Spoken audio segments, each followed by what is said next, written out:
All right, and welcome back to Dummy to Punny, where we continue our phonics series.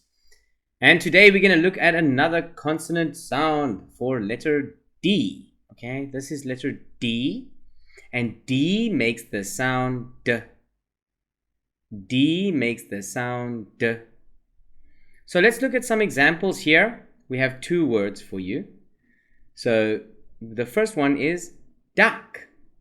So D-A-K, duck. D-duck. The next one, D-8, date.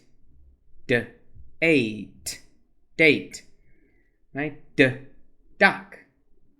D-8, date. All right? So you can use these words to remember the sound for D. D.